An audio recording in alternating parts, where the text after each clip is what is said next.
what are you doing with your YouTube channel, Sisyphus 55? And by the way, Sisyphus, I get where that part came from, but what's the 55? I've I get get asked that question a lot, and I think in just keeping with continuity, I'll never disclose it. That's a secret. Oh, is that right? Okay, yeah. Do you know, I should have thought that you get asked that all the time. I think the one rule of good podcast interviewing is don't ask a question that can be Googled, and don't ask a question that somebody's been asked in other podcasts. And I think I probably just broke both of those rules. I don't think publicly people ask me that too much, but I have like there's like a chalkboard in my kitchen, and people have like, everybody that comes over, they try to like guess what the 55 means. And so it's at least among people that I know, they so don't worry about that. I mean, I'm not going to press you for an answer, but there is a reason then. It's not just like an arbitrary number. There is something, but like the explanation for suffering with the benevolent God, we'll just never know what it is. I mean, maybe it doesn't have to be like a potentially overly pretentious philosophical question. It really came from the brain of a 17-year-old who was procrastinating by making YouTube videos in his bedroom. So, but yeah. Funnily enough, I do know the feeling. Actually, I'm glad that we're sitting down together. I've been following your stuff for a long time, and I that's why I'm interested, having seen what you've been doing, and you've sort of been doing some podcasts as well, and I guess more regularly recently, but you've been doing that for a while, and your videos cover a lot of different topics. And so, yeah, I'm sort of wondering, when you sort of give a job description, when you tell people what it is you do, and they say, oh, what's the YouTube channel about? What is it that you tell them? I mean, like, because it's usually like a wide demographic of people, especially if I'm meeting them at like a party or some sort of like public place. I just say that it's like a YouTube channel that delves into like philosophy and psychology and sometimes more personal topics.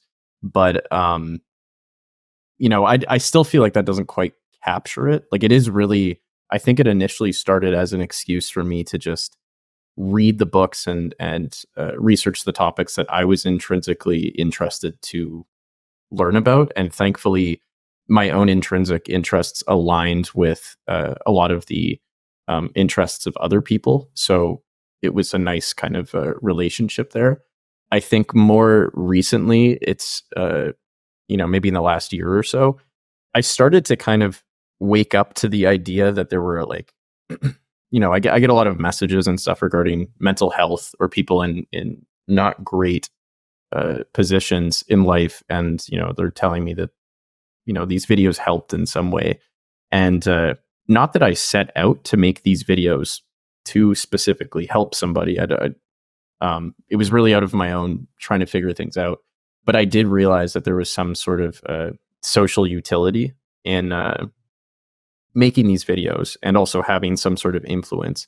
And then, more and more, it has kind of felt like sharpening a blade in a bit, in terms of where directly I should concentrate that sort of social utility. So I've been a bit more politically focused, and I think especially in a video that I'm making now that's coming up soon, it's very much a concentrated effort to use this specific influence I have in order to enable some sort of genuine social action, or steps, instead of like I do have some sort of a love-hate relationship with a lot of the streaming and commentary channels that they engage in a lot of kind of policing and back and forths regarding this person said this and then this person said that, and a lot of the attention is finite, and they have a lot of influence, and a lot of this attention that they direct their viewers to, and it is inspired by the viewers' interests also, but a lot of it is directed towards this kind of bickering within the room, and kind of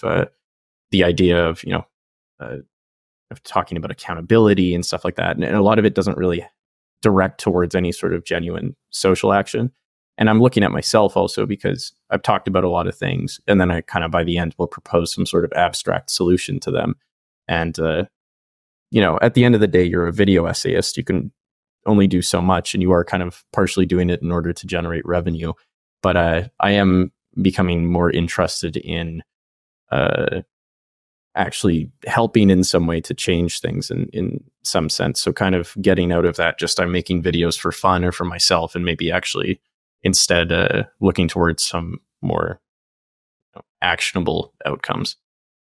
Yeah, I mean, the videos that you make, some of the more popular videos that I've seen on your channel, they're about things like absurdity, absurdism, they're about depression, they're about nihilism, they're about Camus, they're about existentialism, this kind of stuff. And I wonder if you're going into making a video about these kinds of topics, whether you're thinking in your head, okay, I know that a lot of people struggle with these issues, so I want to make a video to help them. Or if you're going and thinking, I want to make a philosophical overview about this, and you find that in doing so now, you know, I mean, you said originally this was sort of not your intention, but now when you're setting out, like, is that more of a motivation now than just sort of philosophical interest in general?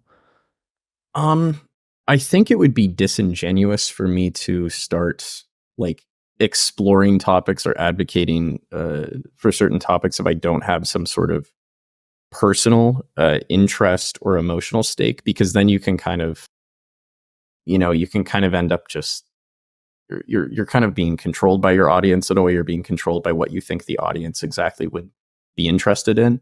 I took like I think a somewhat of a leap quite a few times with regards to discussing more like progressive issues out of my own kind of personal path politically, knowing that there was a certain amount of my audience that was more right leaning, and I could have, I guess, maintained some sort of apolitical slant, or just kind of fully just focused on self-motivation or individual responsibility, but I decided not to do that, and that's out of my own my own personal values, my own kind of life experiences and stuff like that, and then knowing that a certain amount of my audience would be shed, I guess.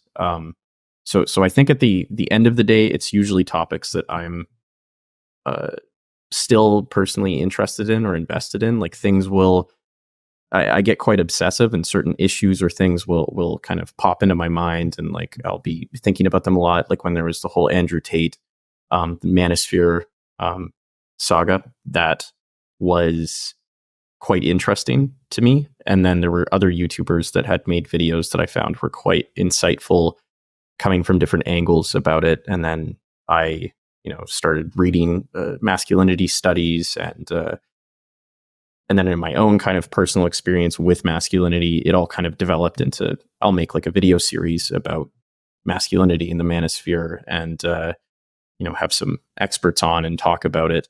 So I think at the end of the day, it is still fueled by my own personal interests, and I think that is to the benefit of the content because it comes across as more genuine. Yeah. Talk to me about the manosphere. How should a philosopher react to this increasing popularity of, I don't quite know how to describe it, but it's something a bit male, it's something a bit testosterone, it's something a bit gym, it's also something a bit like, get outside and get some sunlight on your face and eat healthily and drink athletic greens and this kind of stuff. Like, what's going on here in your view? Yeah, I mean, it would be incorrect to completely dismiss every piece of advice or, piece of content from what would be considered the manosphere. It's definitely not a monolithic category. You can see kind of two pillars of it would be maybe just general apolitical, supposedly apolitical, or not on the surface ideological content regarding gyms or working out or something like that. And then there's you dive into more, I guess, at the most intellectual level, you would have like Jordan Peterson, who's talking about Carl Jung and psychological studies to justify certain hierarchies and differences in gender. Or on kind of the lower rung of the intellectual ladder, you would have an Andrew Tate who's kind of using a lot of that gym advice and embedding it in this discussion on, a lot of kind of misogynistic takes regarding women just want this and men have to kind of go their own way, and this sort of solitary stoic advice. So those are it would be the two kind of major axioms of it, and then there's a lot that falls within it. I'm more interested in kind of the how do these online groups form, and then how do they like over time kind of end up devolving from reality, and then in doing so they end up informing real life actions and behaviors. And I always appreciate Baudrillard's use of hyperreality when discussing these kind of online movements, that it can begin with an initial sort of truth that kind of informs the simulation or the digital spaces. After a while, the digital spaces then become, or these virtual spaces become more real than reality itself. You can see that in across men and women online is the discussion of the other gender can end up being very vitriolic and dehumanizing. And in doing so, you kind of create, it's a cycle of dehumanization. That's a widely studied psychological phenomenon where if group A dehumanizes group B in turn will dehumanize group A. And this can actually cause kind of an exponential kind of level of prejudice against each other. And I think you see that with these groups, that they really hate the other gender. And I think men, it's a particularly interesting case because a lot of hegemonic masculinity is based on access to women's bodies, but then at the same time, they kind of paint women as the enemy. So Zizek talks about this too. There's sometimes blatant contradictions, or almost every time there's an ideology, there's blatant contradictions within the ideology. And that's where you kind of mine for the truth, or kind of like what's actually going on underneath. But long story short, I think it's an example of hyperreality in terms of there's certain social codes, customs regarding masculinity, which is a relatively unstable social concept across cultures, but still stable enough that, within Western society, it's we have certain ideas of what it is to be a man. And then this goes online, and then you have a lot of men, I think, due to socioeconomic inequalities and material issues, they feel, I think it's called like an aggrieved entitlement, because they're unable to signify their masculinity in terms of resources and wealth, and they've been told that that's what a man is growing up, and then that kind of they can go to these online spaces, and they can they get kind of a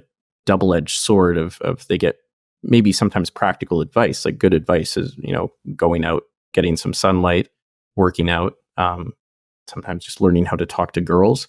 And then it's like also with it is packaged this entire worldview about women and about sex. And there's a really good author, Rachel O'Neill, who hopefully I get the chance to interview her. But she did a book called Seduction, and it's a sociological analysis of pickup communities. And she kind of paints a picture of these seduction communities and men's view of sex in these communities as very, very much similar to neoliberal logic, in terms of it's about the quantity of sex rather than the quality of sex. So sex is used as kind of capital to be traded. I think that at the end of the day, that is really kind of what characterizes the manosphere, is that it's a bit of an extension of neoliberal logic. It's using the Fordist model of production to teach men how to be men by kind of giving them a specific blueprint, and also how to tell them how to seduce people and stuff like that. That was a rant, but that was generally, I guess, my idea of what the manosphere is. You talked about men being aggrieved, and that a lot of this interest seems to be sparked by a feeling of insufficiency, that is, something's not quite right with my life and maybe this can fix it. That's certainly the appeal of someone like Jordan Peterson. It's very much the character that you have in mind when you think of Peterson is somebody whom a young man might come up to him in tears saying, you fixed my life, or you helped me to get out of bed in the morning. And this stuff about, getting your exercise in and getting sun on your face is often thought of as a remedy for people who do spend their lives indoors, sleeping in, feeling a bit depressed, feeling a bit nihilistic. It's often suggested that, men feel a lot of the time as if purpose is embedded in having some kind of, philosophical purpose is rooted in practical purpose for men. That is, if you have a family to provide for, if you have a job that you have to get up for, if you have some manual labor that you have to complete, that having those tasks and feeling compelled to complete them is what provides meaning in a man's life. And we live in a culture now where a lot of that is less reliable. Families are less valuable or less valued as a social idea, I think, today. A lot of jobs have moved online. People are working from home. You can do it from a laptop. Even the role of men has seen to shift. It's no longer obvious that men are the firefighters and the police officers and, women stay at home. This has obviously completely changed as well. Do you think there's any truth to that? And if so, to what extent do you think essentially nihilism in men is to blame for the rise of the manosphere? No, that's a good question.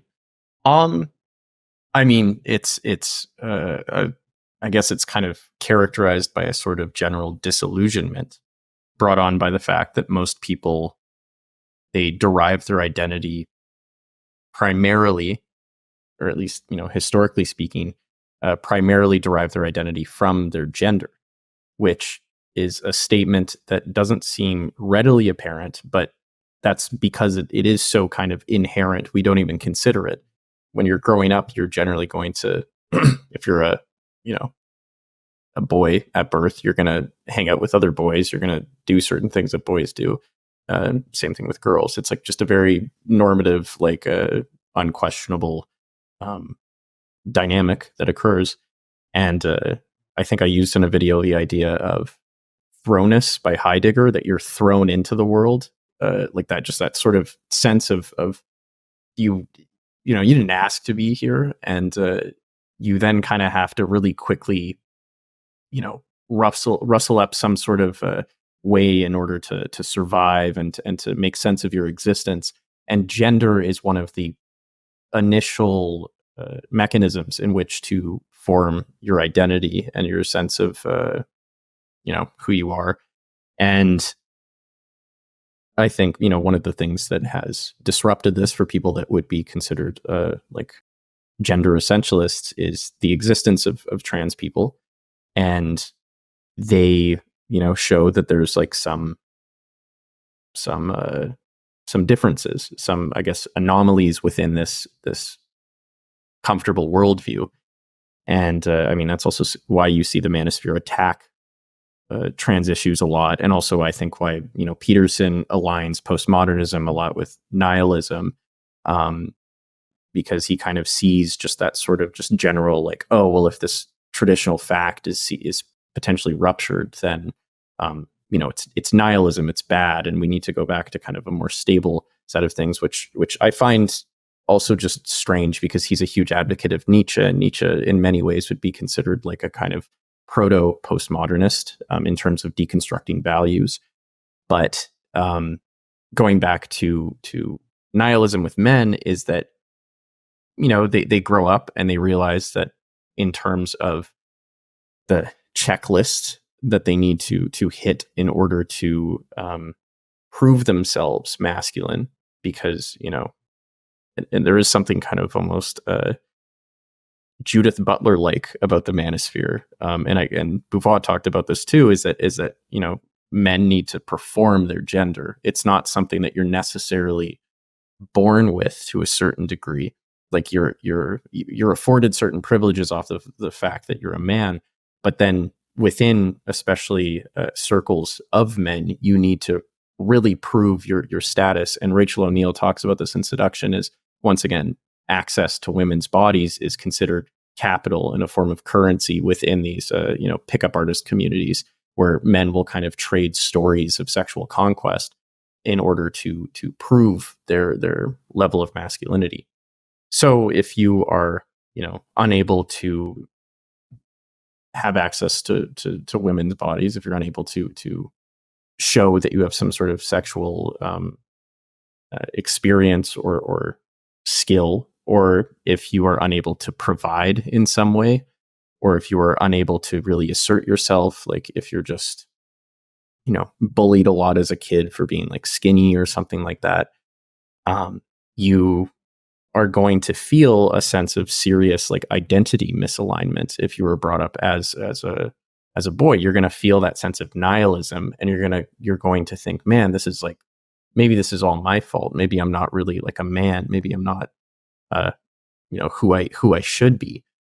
And you can see in really dark cases, they've done studies with school shooters, and there is that sense of aggrieved entitlement, which is kind of like, I should get those things because I'm a man and I'm not getting them. And out of all of the sort of traits of hegemonic masculinity in terms of sexual dominance, kind of material wealth, and aggression is the easiest form of masculinity to perform in terms of access. You can just be really angry. You can beat up your partner. You can go get a gun. It's like it's the simplest form in which men can express that they are masculine in some way. And it's kind of a last resort. And then there's people like Peterson that they go, it's not your fault. You're also not entirely entitled to these things. So it's a somewhat more subtle message. And they'll say that it's actually more of a political issue. It's more of a social issue, that there are these nefarious agents, such as the Frankfurt School or postmodern neo-Marxists, that are out to kind of recreate a sort of Stalinist state. I mean, they won't say this outright. They'll say this over, and it's, Tate wouldn't exactly say something like this. It would be a lot more simplified. But to use the example of Peterson, it's very much attached to politics. It's attached to values. Your personal nihilism, your personal like issue that you're dealing with, is actually one that is born out of a rupture in historical necessity. There are antagonistic forces that are trying to infringe on something that is truth in its absolute form, that's actually good for human flourishing. And that is this kind of notion of traditional gender roles and what it means to be a man, for example. And there's kind of a few ways to take that message in itself, because in one sense, it's, I think, blatantly incorrect, because if you were to just take the notion of liberalism as it is, especially you look at John Stuart Mill, it is advocating for pluralism and for democracy and for a general equality amongst people. And we should be happy that it's not just men that are, firefighters, or men that are in executive positions or anything like that. We do want to see some general level of diversity that kind of transcends, gender or race or anything like that. So to make that antagonistic is a bit, I think, backwards. Then at the same time, it's like they're almost there in terms of, recognizing that these men have material deprivations and they're unable to provide for people, and they feel very down and out. That's true. And that's what really speaks to the emotional resonance of figures like Peterson, is they can, they can go, it's okay to feel bad about this. Like, this sucks because, you're poor, or you're working a job you don't want to, or you're not really getting a lot of romantic attention.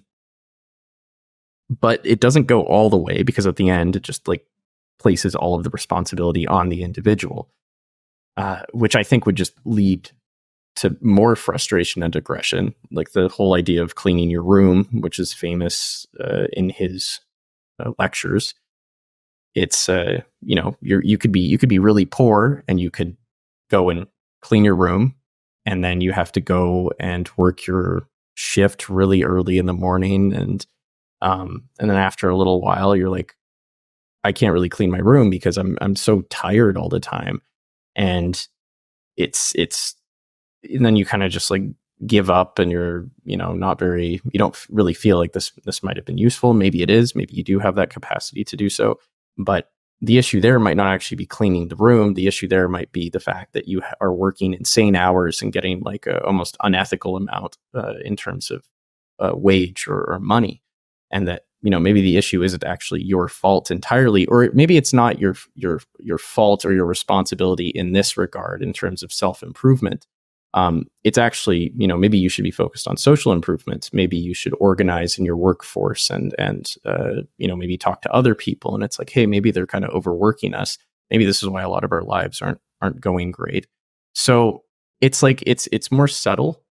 And I do think that in terms of their, especially Peterson's ability to get people to take action is good, but the action that he prompts is usually one that retains the status quo and the systems that actually enable and cause a lot of the material inequalities that lead men to feel that nihilism to begin with.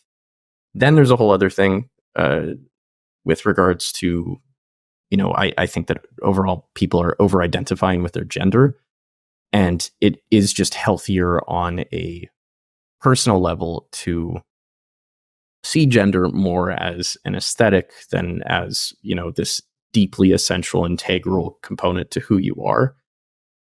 And I think when you talk to trans people, ironically, you do get the sense of that this sort of genuine pretending of playing with gender, of they do feel right in their gender, but they're also, and I'm not trying to speak on behalf of all trans people, but I'm looking at like Julia Serrano, for example, who's a trans person and also a biologist, and developed kind of like a gender theory, that there's just multiple variables going into what makes a person really feel their gender.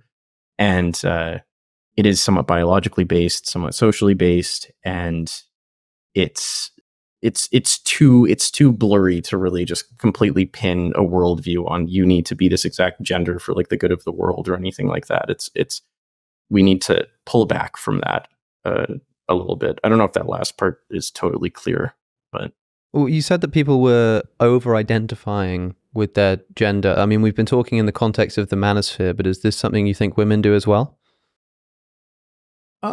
Yeah, I think. Yeah, I mean, I'm not speaking on behalf of. Sorry. Well, I was just going to ask what it means to over-identify with your gender in the way that you use the phrase. I think I would use it in a clinical sense of, is your, in moments in which you are experiencing some level of distress in regards to not living up to gendered expectations in your society, is that causing, severe distress in your life and existential burden and, that sense of nihilism or meaninglessness? To tell boys that it's not a huge, you're not a lesser person if you can't provide for people, or if you cry, or if, that girl in school doesn't like you or something like that. And reversely with girls, if you're not a lesser person if you're not, considered objectively pretty, or if you like sports, or, just any sort of reversal. I think that's important. And I think that still allows people to, I think gender expression is important. I don't think I would align with like full on gender absolutism, abolishment.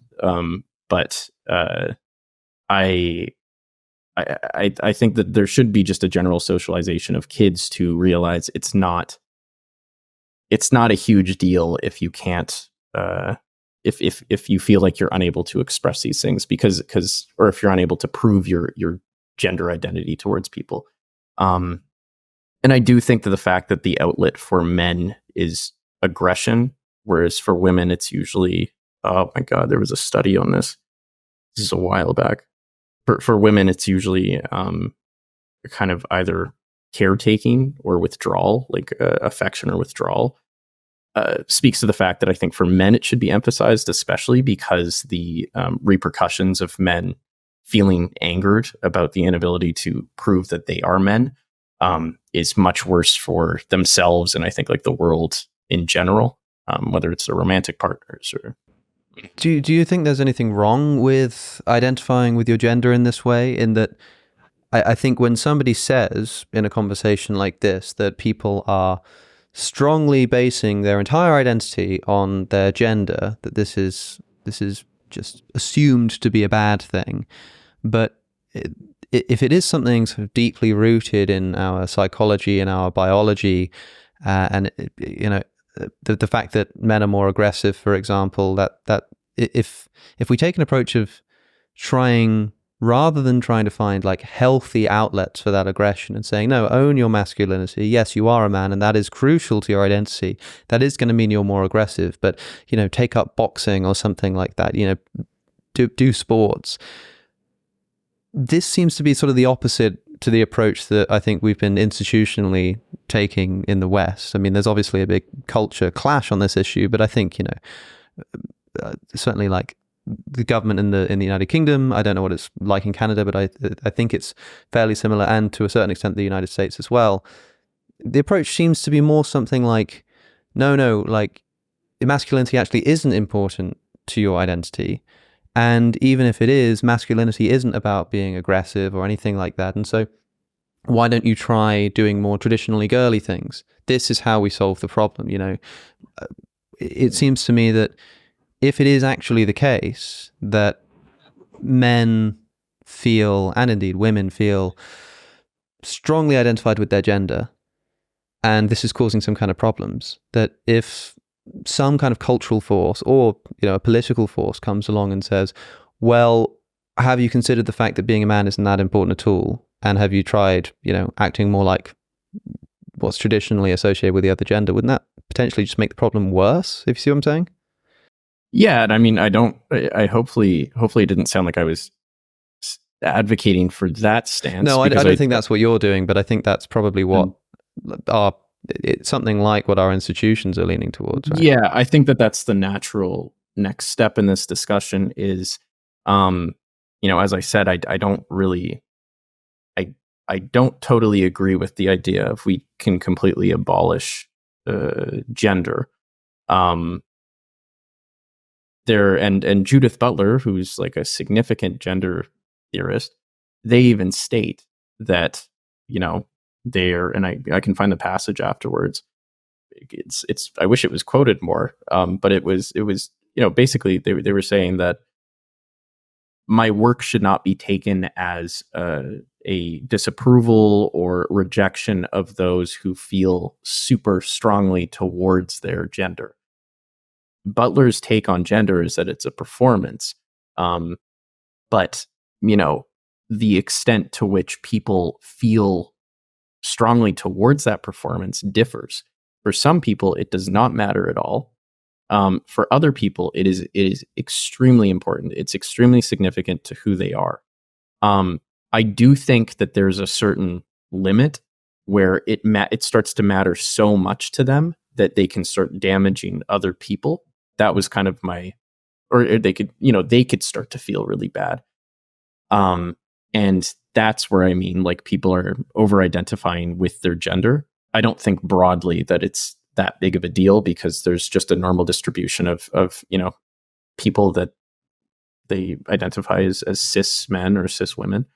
And I completely agree with the idea of what are healthy channels in which, a man, for example, who is dealing with not feeling great in certain areas, and they do feel that sort of aggressive energy, and they do want to still feel masculine.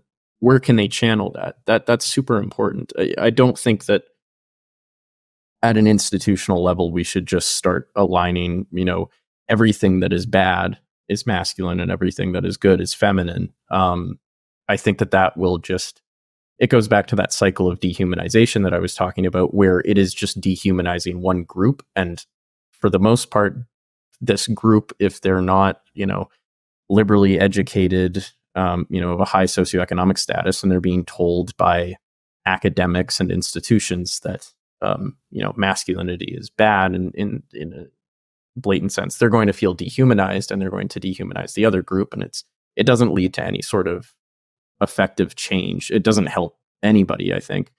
So yeah, we do need to find healthier outlets also. That's why I love, sports, for example, for men. I think that's an extremely healthy outlet for men that are, in some ways dealing with feeling inadequate in other areas. You can stick to a specific skill set that you can develop and master, and it's usually within a community of other people.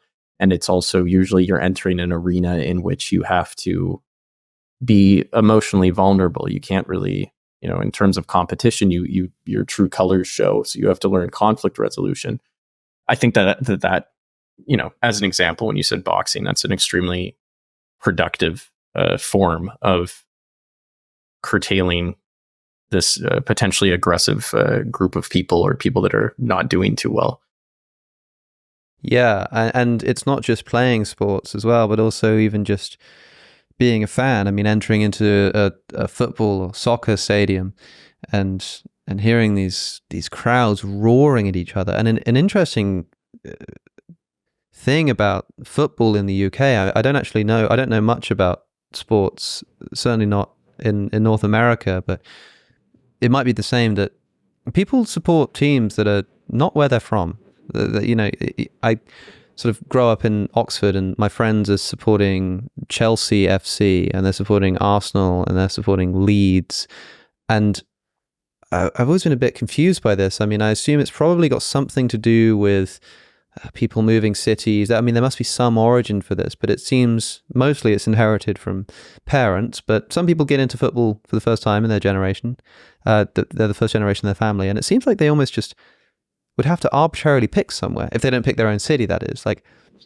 And then I see these stadia of people screaming at each other. It's like one of the loudest environments imaginable, produced by human beings, because there's a team in front of them that represents a city that most of the players probably aren't from, most of the supporters probably aren't from, but this idea of this team has come to represent something in which all of your masculinity can be thrown behind.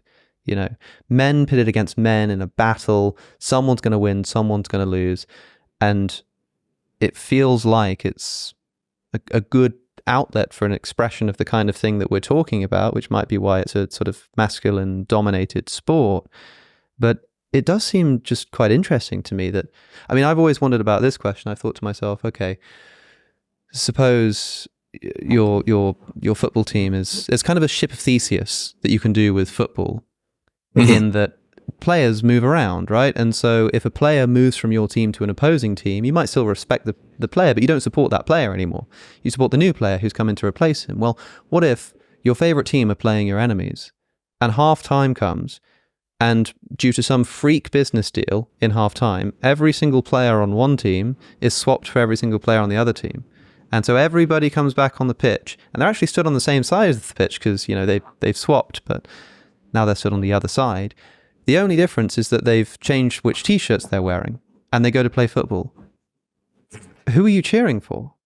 Do you just suddenly cheer against the very people that you were just cheering for because they're wearing a different t-shirt? The whole thing sort of bemuses me. I don't know if you're into sports and if you can relate to this kind of thing.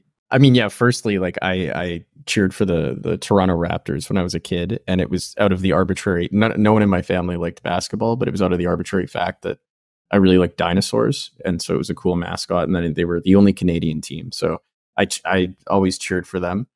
So yeah, it's usually just out of some random, whatever. But that's also a very interesting point in terms of a lot of psychology studies are used to this. They use this paradigm of just randomly assorting people into red shirts and blue shirts, and then they do all these tasks, and you can kind of see quickly the kind of in-group, out-group dynamics. It's how they study a lot of out-group psychological phenomena.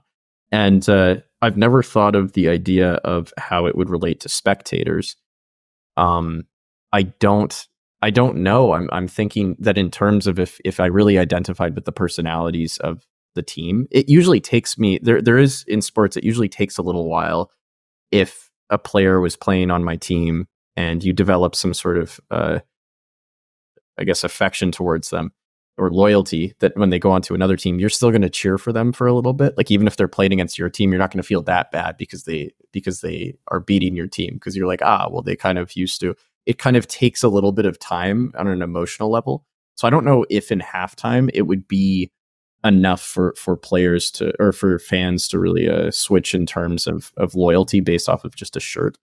But I do also think that maybe the whole point of sports is I don't know if you've ever seen the show Community, but there's a good little bit where the character Jeff, he has a pencil and he holds up the pencil to the group and he goes, "This pencil's name is Blinky," and gives a bunch of facts about Blinky. He's like, Blinky really likes to likes when people use him to draw nature, and he's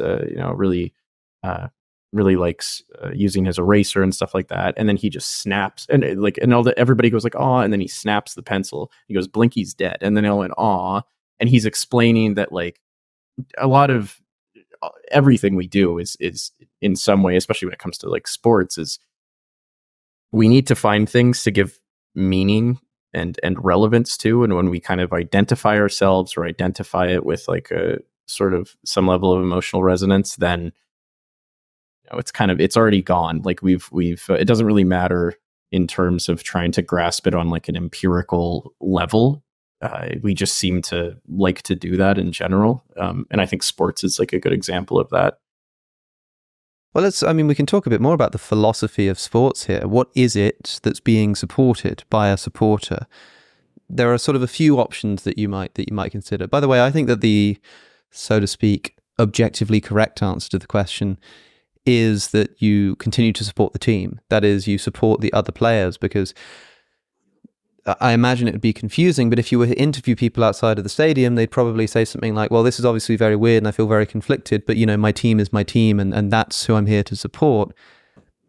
Okay, so what is the team? What's being supported? Like, you might say something like, if all the players switch out, the only thing that's left is maybe the owner or the manager.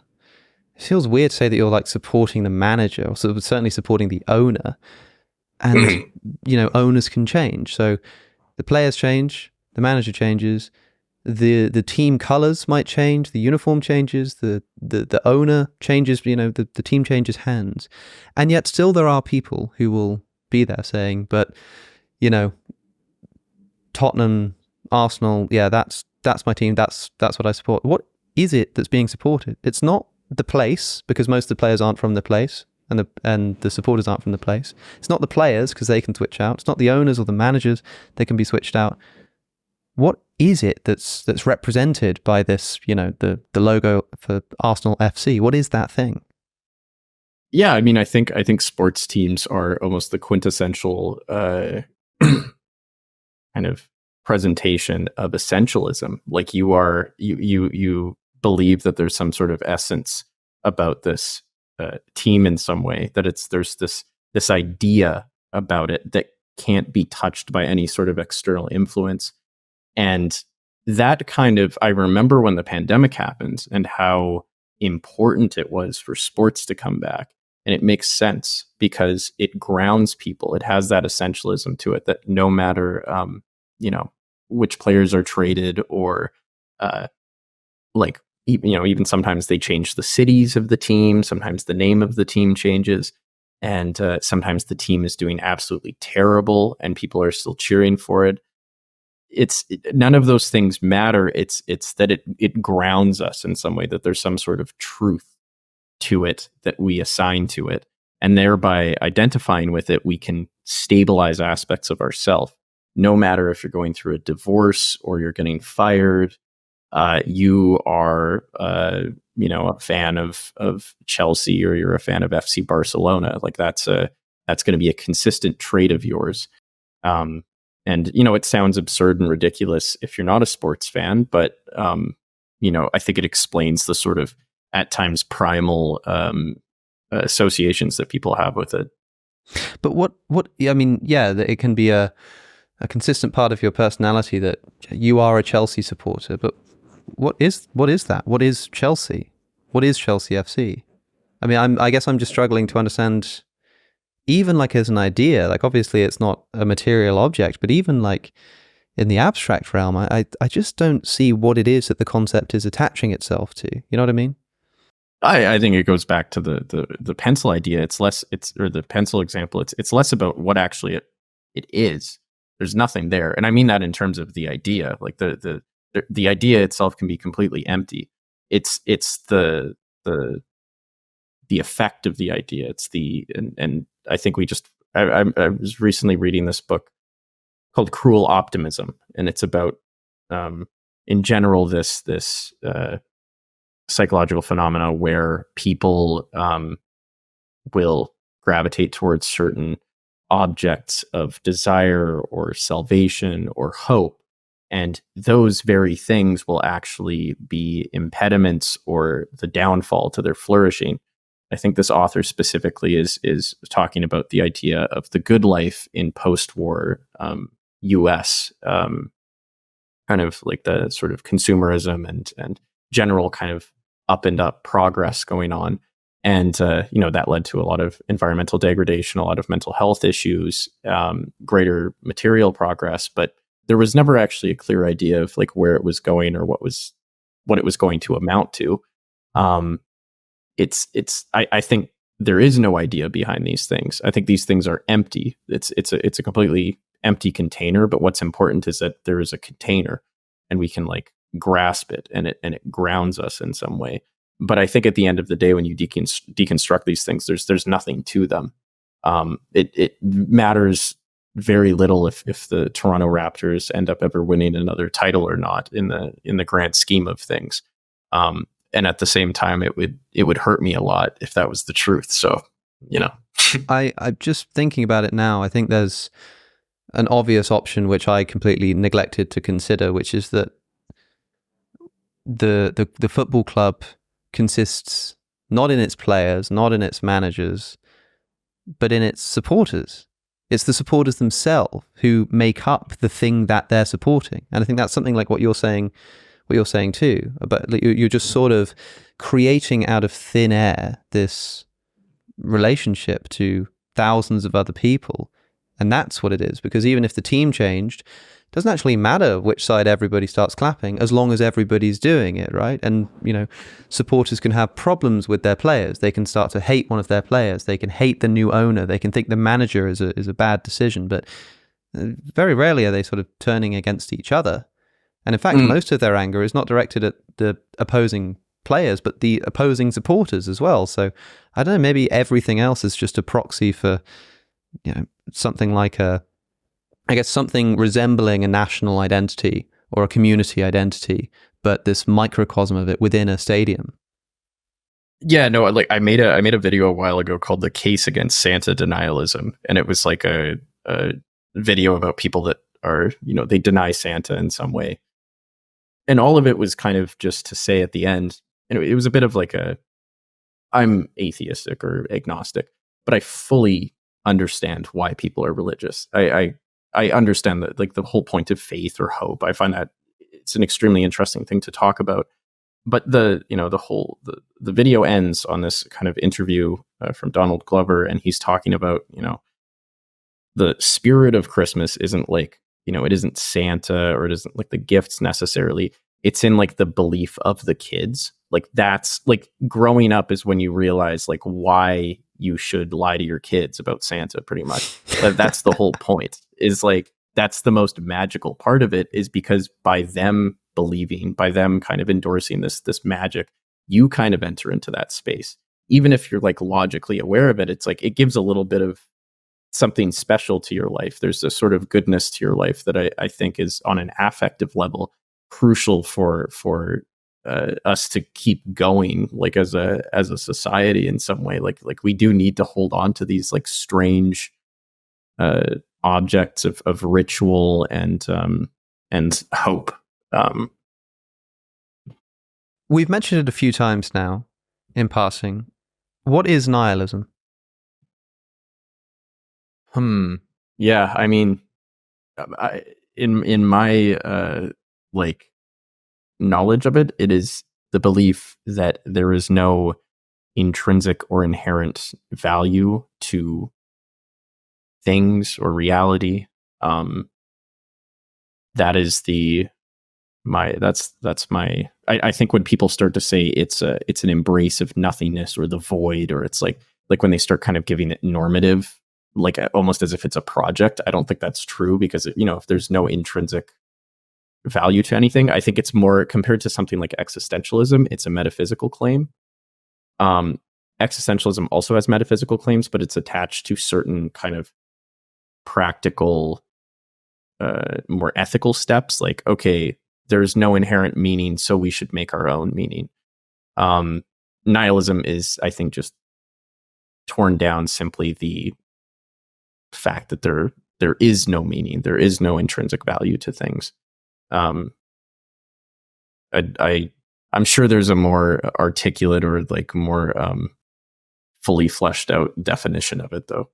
Do you think that nihilism is a position, or I mean, it's often described as just negating? It's like negating value, negating ontology, negating essence. And so to sort of reword or repurpose an old joke of Bill Maher's, is nihilism a philosophy in the way that abstinence is a sex position? Is it actually an example of a kind of thought, or is it more like a rejection of all of the options on the table? Because I mean, okay, you look at like the atheist movement.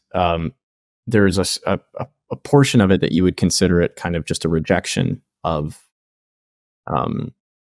I think on like a strictly kind of objective level of how you would define atheism, it is just a rejection of the existence of God. And then it enters into human brains and human discussions and egos, and it becomes, I think, a lot more ideological. I think when you talk about like the atheist movement, and you're bringing up Sam Harris and Richard Dawkins, there's like a particular like, they seemed very concerned about certain issues as a result of this base claim. And so it's hard to parse that. I think in the same sense, nihilism, there's this kind of just general claim in terms of there is nothing with intrinsic value. And then you see, I think, for example,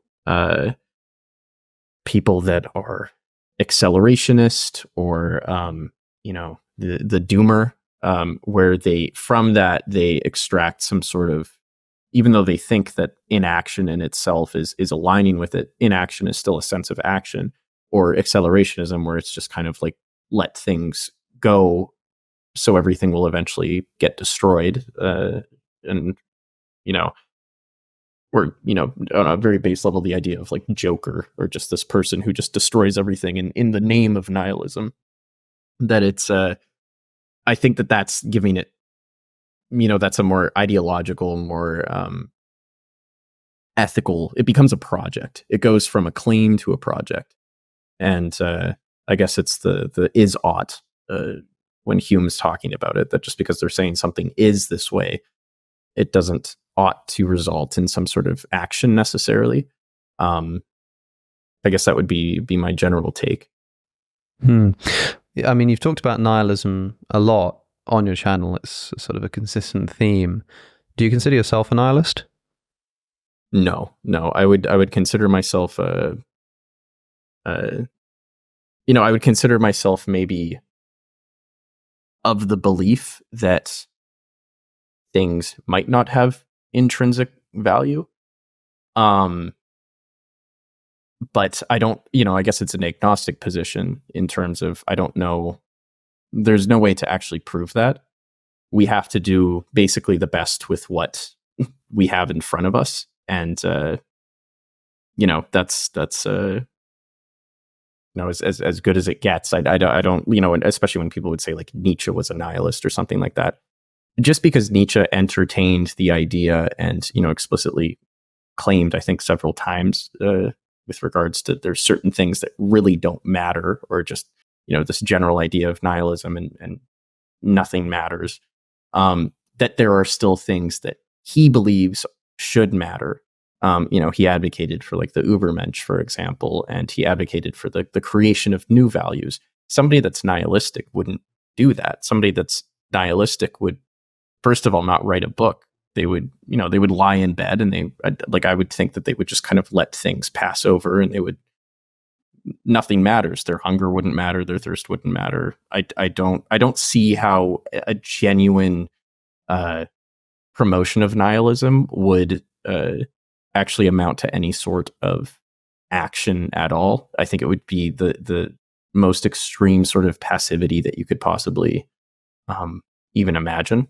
But I was trying to find it, but I guess my stance on nihilism is and it comes from Camus, but in The Rebel, he says, but if nihilism, if it does not exist, tries to do so, that is enough to make the world, and that is enough to make the world a desert. So it's more of like, as a human being, would you want the world to become a desert out of, whether or not nihilism does exist? There's certain social factors that do promote a sense of meaninglessness and intolerable suffering, and do out of your own interest, just as an individual, could you psychologically like live with that fact? And I can't, and so I wouldn't consider myself a nihilist, I guess. I've seen a lot of people, or I think there's a common intuition that nihilism goes hand in hand with passivity. That is, if you're a true nihilist and nothing matters, the person you're picturing is, like I say, the guy that sort of doesn't get out of bed, the guy that maybe just doesn't even eat because although he's hungry, he doesn't care that he's suffering. But I don't think to say that there is no value or there is no purpose or meaning means that you will even be able to ignore your drives. You can just see them as essentially meaningless. That is, I can imagine the happy nihilist as somebody who imagine like a Wolf of Wall Street type character, just orgies and cocaine, spending all the money in the world, ripping off other people, and so motivated, wakes up every day at 6 a.m, just can't wait to get in the office, make more money, and spend more time partying on his private yacht. And yet he says, yeah, I'm doing this because nothing matters. The reason why I'm just screwing around like this with my life is because none of this matters. All of this money, all of these boats, it doesn't matter. I'm just having a good time. And so I don't think there's anything in his behaviors, although he's like the polar opposite of the kind of person you've just described, that would somehow entail belief in value.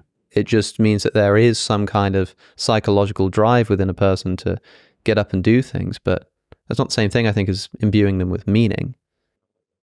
Mm-hmm. Yeah, I mean, like I've also thought of that with regards to like hedonism, where is it, there's you're not stating that there's any sort of extrinsic or intrinsic value towards things. You are, I think, still in your actions and in your motivations valuing pleasure. So I think that kind of tosses it up in the air that there is still some sort of project, even if it doesn't seem like a very, a lot of people wouldn't consider it a very like admirable project, but it's like, it's a project nonetheless, that they are oriented towards some sort of action.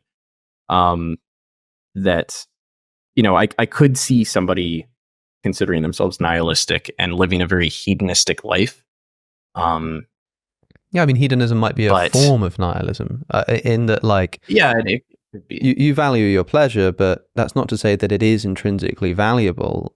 I mean, I think that, like, if we're looking for something like purpose and like, if you ask somebody who is thinking they might be a nihilist, and you say, why is that? And they say, I just don't sort of know why I'm doing anything. And I say, but look, you're here, you're having a conversation with me. You got out of bed this morning, you decided to bring this up, like, you must value something. And the whole paradox of it is they might say, well, yeah, I know, but even then, like, when I analyze why I'm following this desire to come and speak to you, or this desire to watch TV or anything, I don't even know why I feel that. And I think I'm just essentially just a slave to my biological and psychological functions. That makes me more nihilistic because, yeah, I have all these drives to do things, but that is what's driving my behavior. It's almost as if I'm not doing it. It's just like I just have these drives and I'm being sort of motivated by them. The concept of the will might be important here, and you might think of Schopenhauer, who is in many ways a poster boy for nihilism, but would never deny the idea that human beings are constantly motivated to get up and do things. I think in terms of the mechanism of pleasure, especially if you look in like, you know, the Buddhist tradition, when they talk about pleasure and suffering, or desire and fear, these are very related. And it would be maybe not impossible, but for the kind of this nihilistic person who is fully just kind of following their drive towards pleasure, it would be, I think, difficult for them to not eventually reach some sort of suffering that would then make them question why they're doing anything at all. They would, you know, I could see somebody dying really quickly of an overdose, which would be perhaps the most, in a sense, intellectually honest form of performing nihilism, because you are just simply trying to experience as much pleasure as possible and then dying. But then there's people that, you know, they do a bunch of drugs and then they start getting a tolerance. And then, you know, maybe they're having a lot of sex, but they start developing a tolerance. Like there is just like the hedonic treadmill of, you know, you would have to reach higher and higher levels of pleasure. And the only way to do that is that you would have to start like kind of engaging in some level of discipline or something. And then I would kind of question if this individual would have that level of discipline to, you know, they would become very utilitarian. They would have to think, okay, well, if I'm giving this amount to this project, then later on I'll have even more pleasure here, which isn't entirely guaranteed. And then I would start to think logically, this person isn't the most nihilistic person, at least on the outside, looking in terms of their actions. It's like, oh, they're actually like, they're working quite hard. I'm thinking of like, you know, as you mentioned, like Wolf of Wall Street, and, you know, he suffered certain, you know, pitfalls due to his hedonism, I guess. But you know, it's not always the case. But I do think that it is tricky for somebody who is totally invested in pleasure, just based off of the fact that we adapt to pleasure after a while, for them to like sustain that while also not having any sort of like higher ambitions, really. I mean, I guess what needs to be teased apart is the fact that somebody values something from their assessment that the thing valued is valuable in an objective sense. It's like the way that people talk about morality. If somebody is a sort of moral subjectivist who says, look, well, of course I think that, you know, killing babies for fun is wrong and all, but you know, I don't think morality is objective. I think it's relative. I think it's subjective, this kind of thing. They're not denying that they feel the moral motivation and that they will essentially act in accordance with it. They just say that whatever this thing is that I'm feeling doesn't have any grounding in reality. And I guess that's sort of what's going on in the hedonistic nihilist. Like, yeah, there's a sense in which they must value something. You must have some assessment of, I don't want to use the word goodness and badness, I mean in an amoral sense. You must have some assessment of things not being the way you want them to be in order to do anything. Because the only reason you would do anything, lift your arm, pick up a glass of water or something, is because there's a situation that you know could obtain that's different from the one right now that you would prefer. So yeah, there's a preference, there's a value. But I think that needs to be teased apart from, as I say, this idea that means that the cup of water is objectively valuable. That would be a weird thing for me to say just because I value it in that instance. And I think maybe something like that's going on. I mean, what does it mean? You said that you're sort of an agnostic about this question, and so wouldn't call yourself a nihilist for that reason. That means that it must remain open to you, this idea that there is such thing as meaning, as purpose. And it's, you know, notoriously difficult to offer a definition of meaning. What does meaning mean? You know. But I think that an approximate definition is something like a non-contingent reason to act, or to be, you know, a reason to do something that isn't reliant upon some more fundamental premise, because otherwise that just makes it totally contingent. It's like, okay, so I don't know if you agree with that definition, but however you define purpose, if that option remains open to you, being an agnostic about nihilism, and you've also said that you're an atheist / agnostic, you don't believe that there's a God, what might this look like? Like, what could it be that provides this weird element of our otherwise seemingly material universe that bestows value upon at least one thing, objectively speaking? Yeah, I mean, I think there's two things, and I think like what is being parsed here is basically, and for completely taking the nihilist claim of there's no intrinsic value to anything, then it is what we're talking about is all of human behavior basically instinct, or is it thought? And I do think that if there was a person, and there probably has been quite a few times throughout history, that was nihilistic and purely just kind of functioned off of instinct, I'm kind of thinking like animals in a sense. Like they don't necessarily, I mean, we can assume perhaps they do, but a lot of animals, they just function off of instinct. They don't function off of, thinking and deliberating on things. There might be a certain group of individuals that are able to just operate purely off of instinct. They're, I would believe that this would involve some level of antisocial behavior in some way, where they just kind of are only looking for pleasure and they never question anything, which is possible. But at the same time, if they were truly nihilistic, that's to hold these claims and to then nonetheless engage in, a life of pleasure. I think that's hard because you're engaging in both thought and instinct, which is like you would have to somehow disassociate. You'd have to kind of to really enjoy these things. I think there is a certain level of going back to how pleasure functions, that it would get kind of tiring after a while, and there would, but this is talking about specific individual psychologies, and I can't really say if such a person could or could not exist. I'd fathom it, might be possible. With regards to your definition of meaning, yeah, I agree. It was like a non-contingent reason for action, is what you said. Yes, something like that. Okay. A non-contingent reason for action, or reason to be, or something like that, maybe. Mm-hmm. I think with regards to my agnosticism and my like opening my mind up to the possibility of there being some sort of meaning is you do look at just, I would consider it a fact, maybe, that, the human mind is throughout history a process of the intellectualization and therefore fragmentation of our reality. So it's like constantly we're just trying to conceptualize things, break things down into specific categories in order for us to survive and to function.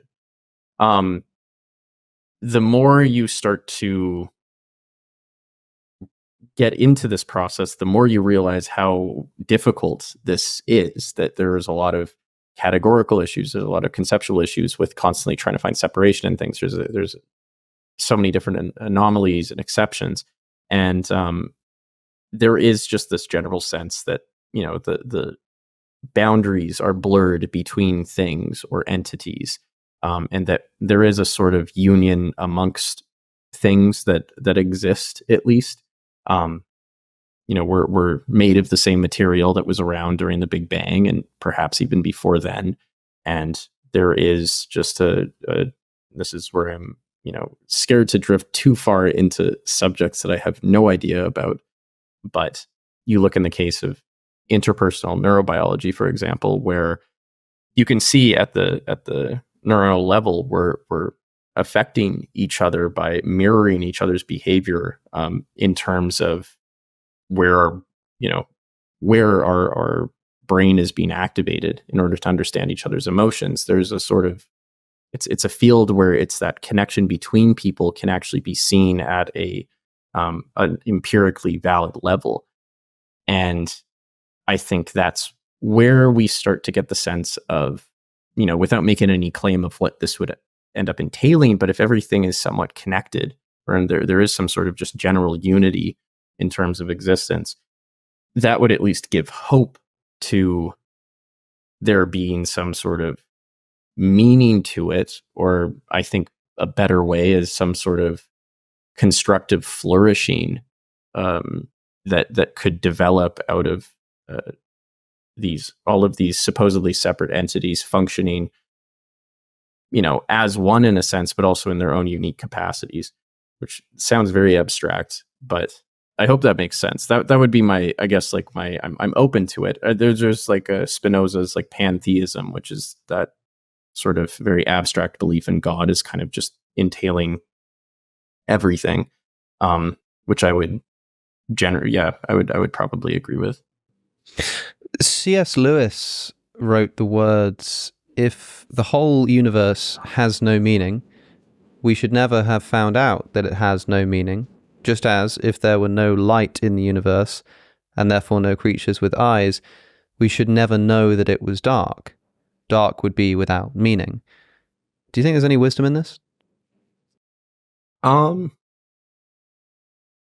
I think it does presuppose some sort of like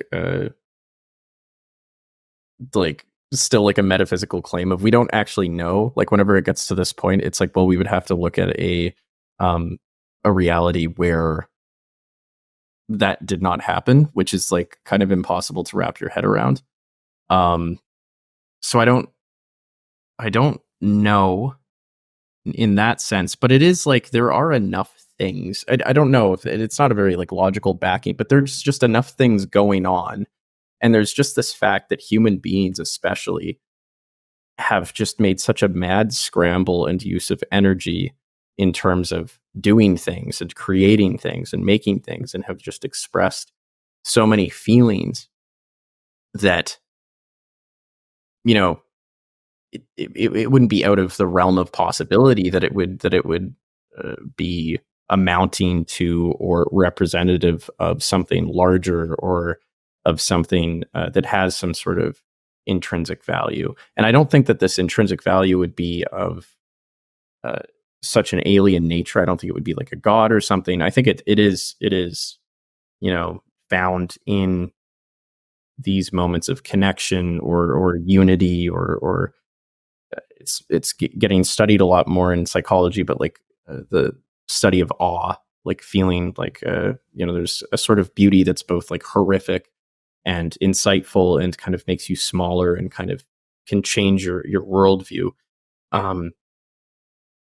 Like experiences like that. I don't know. It's literally impossible to talk about sometimes. I think that's why I'm agnostic in that sense. So I just kind of focus on the psychology. I mean, I'm really just more interested in lowering suffering and increasing human flourishing in whatever ways that looks.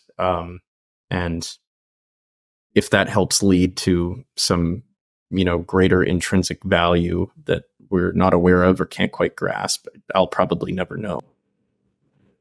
So from a philosophical perspective, what gets you out of bed in the morning? Coffee. On a philosophical perspective, I mean,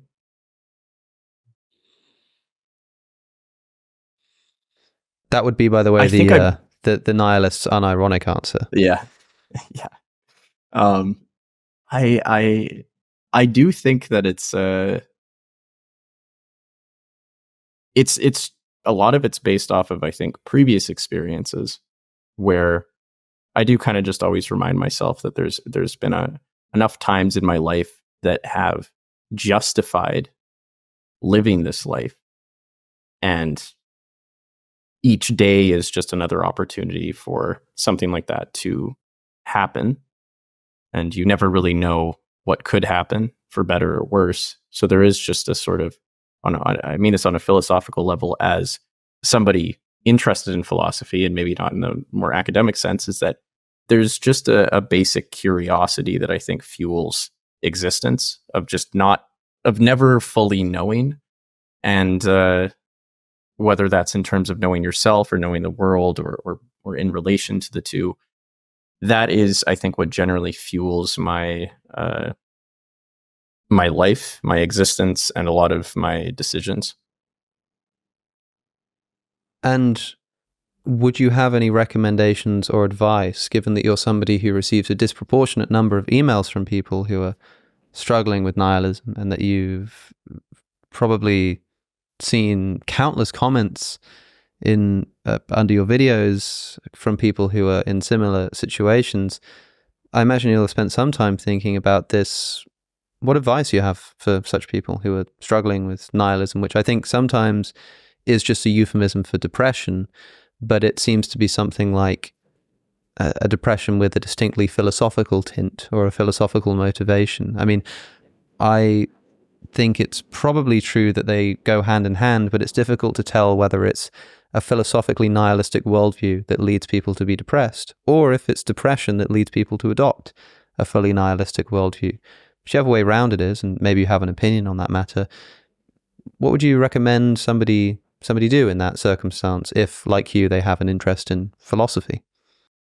I think it's firstly, it's interesting. I saw something on Twitter where he said, like, the reason why men, it goes back to our previous discussion, the reason why men gravitate towards philosophy so much is just because they were never able to actually express their emotions vulnerably. So it's like a kind of an intellectual way to explain why they're depressed a lot of the time, especially existentialism and stuff like that, or nihilism. But it might be, look, it might be right. It might be right. I mean, it's like a way to legitimize talking about sadness and bleakness and, oh, my life doesn't have any purpose or meaning. But instead of doing it through, tears, you're doing it through philosophical essay writing. Mm-hmm. Like, I mean, it's a joke, but I think, it's all good jokes contain an element of truth, right? Oh yeah, no, I did feel personally attacked when I read that. So it's I think I'm going to quasi refer to Zizek, who you had on previously, his book Surplus Enjoyment, where he kind of discusses Lacan's idea of subjective destitution, because I think this is an extremely useful method of discussing the different ways in which we tackle nihilism, or even heartbreak, or radical change, or just any form of suffering. But subjective destitution generally comes in four different forms, and there's like a fifth Lacanian version. But the four different forms is, let's say,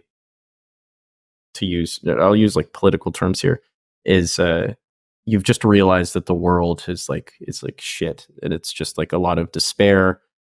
So a certain group of people will disassociate. They will make sure that their subjecthood has been relinquished in some way by simply forgetting about it, diving into social media, doing drugs, just kind of like ignoring it, kind of Brave New World vibes. Zizek in the book, he talks about disassociation in terms of Buddhism, but I don't think that that's quite the correct interpretation of Buddhism. I think the Buddha didn't dissociate from his emotions. It's more so he was able to live with them, and it's a lot more nuanced. So that's my little personal addendum here. But yeah, the first one is dissociation of the subject from reality, from the world. And then the second one is a sort of subjecthood with divinity, or something spiritual, something larger than oneself, where you kind of correlate your own enjoyment with the enjoyment of this larger divine being. And I think that's why a lot of people, when they're in despair, they will turn to some form of spiritualism. I notice on TikTok, if I'm ever not feeling that good, and because the algorithm is so effective, it will begin showing me kind of spiritual TikTok and kind of like tarot card reading. And I find that a little bit interesting. But that's very comforting. And that in itself is kind of another form of dissociation in a sense, because it doesn't actually lead to any sort of action. And there's a third form, which is the kind of destitution of the subject in order to sacrifice oneself for historical necessity. So you've realized the world is shit, and you've attached yourself to some sort of like a ideological cause or political cause. You can look at, Marxist Leninism or something like that, where you are just fully committed, or, the January 6th Capitol riots, like you are, regardless of whether you live or die or what happens, you believe that this thing it will enact some sort of truth, and this will solve the problem. And then the fourth version of subjective destitution is kind of what we were talking about before, is what a lot of people would consider the nihilist, somebody who aligns personally with the darkness, and they will create a lot of chaos. They want things to suffer as much as they suffered. They want a lot of institutional issues. So at the level of like the depressed person, or the person who's nihilistic, you have somebody who they tackle depression by basically ignoring it, pushing away the feelings. You have somebody who finds God, in a sense. You have somebody who gets really heavily attached to a certain ideology and kind of believes it's the end all be all. And then you have somebody who basically goes, the world messed me up, and now I'm going to mess the world up. It's kind of like an eye for an eye. And the third one regarding ideology is very interesting because it's aligned with, I think, the Manosphere when talking about depressed people, where Peterson is giving effective advice under the gaze of, or under the this overarching historical necessity that you improving yourself as a man under these specific check marks is actually part of a larger historical project of solving the crisis of masculinity and repairing Western moral degradation and so forth. So that just as an aside, that's what I find interesting, because he has a lot of depressed fans also. But then Zizek talks about another form of Lacanian subjective destitution, and I'll try not to misinterpret this too much, but it is a transversal of the fantasy, what we were talking about before, maybe cruel optimism, or that object of desire, that thing that maybe things will finally be resolved. It's a genuine embrace of hopelessness. It's where you've accepted that you don't know what's happening. Like, you need to accept the sort of nihilism, or the in Buddhism, everything is burning. Change is constant. Nothing's permanent. You're going to die. Who you think you are as a person isn't a stable reflection, or isn't a stable essential component. But nonetheless, you are doing what is necessary in the moment. You are not acting out of historical necessity, but present necessity. And this sounds very abstract, and like, only like, this sounds very like, kind of, what does that mean? Zizek actually uses the example of healthcare workers during COVID. And I think this is really reflected also in The Plague by Camus, because it's a very absurdist idea of these people were confronted by a horrific situation. They were not given any sort of idea of how this would end. They were obviously not given the correct resources, or enough resources a lot of the times. Like, they were under a lot of despair. They were under pretty bad conditions. And a lot of them were simply functioning off of a day by day, I'm going to do what I need to do, what I feel I need to do in front of me, without any sense of historical necessity. For the most part, I can't speak for all healthcare workers, but the general stereotype of it, of the events like portrayed in the media. I mean, it was kind of awful to see, because you're just like, wow, like I couldn't imagine actually being in that position. And there is a sort of, it's the absurd hero in that sense, because they're still pushing forth despite the darkness, or despite knowing that this might not turn out well. They're still just kind of doing it, giving their all. And it's funny because it also relates back to, once again, I think why Peterson's message is effective is the idea to clean your room obviously has some credence, because he's not telling you to change the world or do anything big. He's telling you to operate on a very personal level to fix the environment right in front of you. What needs action right now? What can you do right now to fix it? Now, my amendment with that is that sometimes it doesn't mean cleaning your room. Sometimes there's genuine social issues that need to be confronted that you can actually do. That, whether it's workplace unionism or unionization, or, maybe going to see a therapist, or maybe reflecting on, there's a lot of examples that wouldn't just be cleaning your room, and sometimes would actually involve some sort of social change also. So it's not just like this idea of like think global, act local or something like that. Like there are certain things that are impacting your depression or your nihilism from the top down. To what extent can you affect those things right now without any sort of idea that this is going to, lead to any specific thing in the future? It's this idea of valuing truth over information. Truth being, truth hurts. Like truth is something painful. Where is the pain right now? What is specifically causing the pain? If you can centralize that and attack it, then that's good. If you're just getting information, all on news, like just constant, just so many things are going bad and everything's unstable, you're just going to get this general sense of nihilism and despair, and it gives you paralysis. And you should be informed, but you should really like gravitate more towards what is kind of durable pains in your life that you can actually have some effective change over in the moment. That would be my advice, and I think that at least for me, whenever I've dealt with anything involving despair or pain, that's usually maybe not consciously what I was going for, but that's usually the most effective kind of state that I'm in order to get past that. And I think in my opinion, it's pretty realistic advice. Well, Ben, it's been a wide-ranging conversation. We've done everything from the manosphere to nihilism to sports. I almost forgot that we had that little diversion. And thank you for clarifying that you do not speak on behalf of all, I think it was women, trans people, and medical professionals.